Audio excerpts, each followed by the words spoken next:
Hey guys.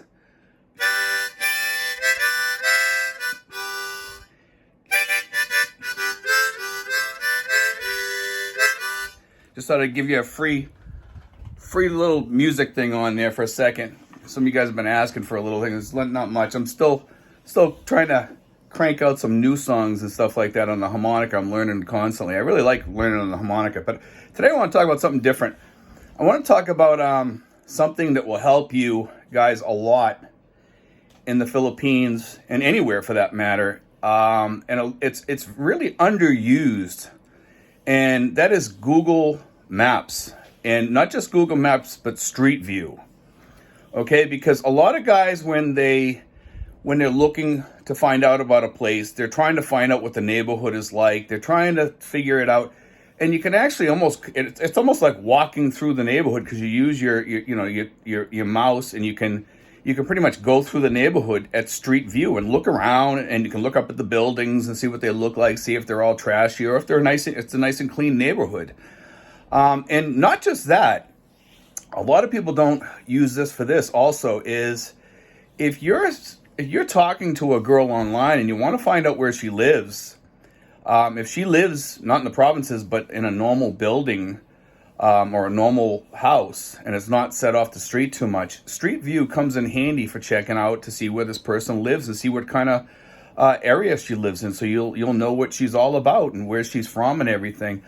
Street View is great for finding out a lot of things. You want to find out about people, you want to find out where they live, what kind of neighborhood they live in. You just put in the address and it shows you everything all around that area. And it shows you the front of the house and everything. And sometimes you can even see people in there. They block out the people's faces, but you see people there. So if it's a bad street, like in Manila, you're trying to find out a hotel or something like that, and you go around looking at the streets and you see a lot of strip clubs or something like that on there, and you want to stay away from areas like that, then, obviously you would pick a different hotel or whatever, because there are a lot of hotels down there in some of the bad sections of Manila, and just do go around the block and go around again on some of the side streets and stuff like that, just to see what that hotel is all about. Use your tools. A lot of people, we talked one time about the XAT Toolbox. It's just a term that I use. We have a lot of tools in the XAT Toolbox that we don't use. With today's tech out there, you can do just about anything you want, And you don't know, when you guys are looking at hotels and Airbnbs and stuff like that, don't just go by like the ratings on there. And I'll tell you why. Here's why. Because Filipinos, what they're used to, they can check into a 3-star hotel and they'll give it 5-star ratings. And it goes for resorts around here too. I've seen some of the resorts around here that aren't 5-star resorts by any way, shape, or form of the imagination. They're just not 5-star resorts. But what happens is these people, they go there, and because they're when you're living in poverty and you go to one of these places, it's like going to Disneyland, and they'll give it 5 stars, and we go there and we see that it's kind of dirty. The toilets are, non-flushing toilets or something like that. They have the scoop for flushing the toilets, and these people are giving this place a 5-star rating, and it's really, really not a 5-star hotel or a resort or what have you. And that's why I tell people, be extra careful when you're looking at those 5-star ratings. And the pictures that they show in these hotels and Airbnbs and resorts and stuff are gonna be taken by a professional photographer. It's gonna be really super clean on that day. So don't go by that. I heard that somebody was looking at some of the cheaper hotels. The guy was telling me yesterday, and he was telling me on the phone that I checked into this hotel, Steve, and it was just a dump. And then he told me what he paid for it, and I says, well, when you're paying that much, you have to kind of expect that.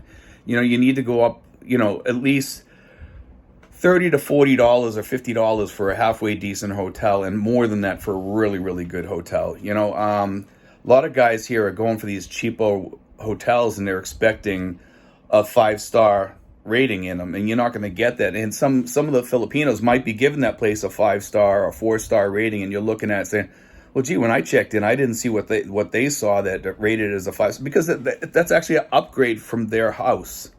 You know, it might be their first time from the provinces or something like that, and they come up there because a lot of people come up there to work.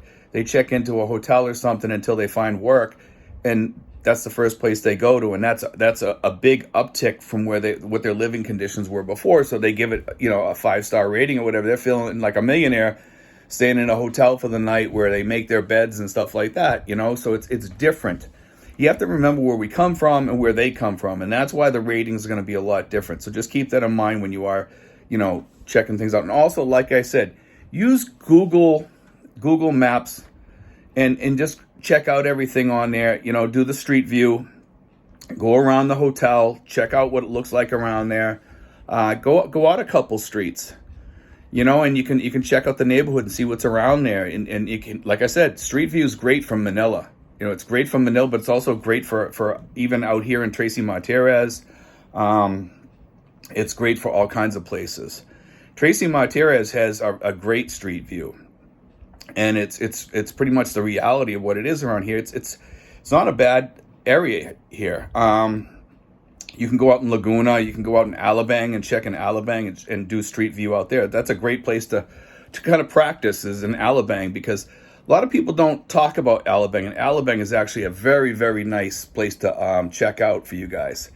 And it has a lot to offer, and there are cheaper places over there if you search around, but you need to search around. But it's more of like a middle class type place for more upscale expats. Most expats don't want to go to BGC. They don't want to go to Alabang. They want to go to different places where there's beaches and stuff like that. But if you are a BGC person or a Makati type expat, you may want to check out Alabang, because a lot of people don't check out Alabang. It's kind of like the forgotten place, and it's a great place for expats. There's great medical facilities there. There's great malls, great stores, great bike riding.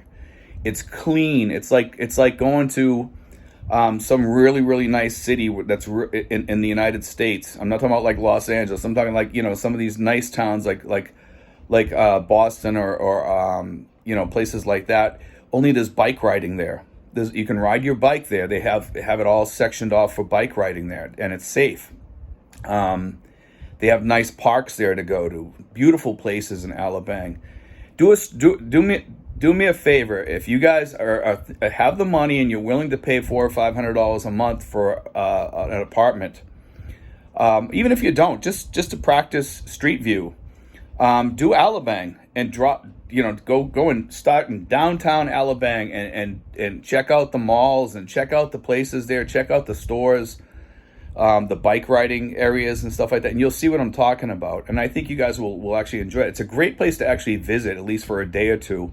Check out Alabang. You know, if you like BGC, you like Makati, you'll like Alabang. You know, if you like downtown Cebu, check out Alabang. Alabang is like the forgotten town for expats, like I said. Anyway, guys, God bless. Take care. I hope you enjoyed today's show.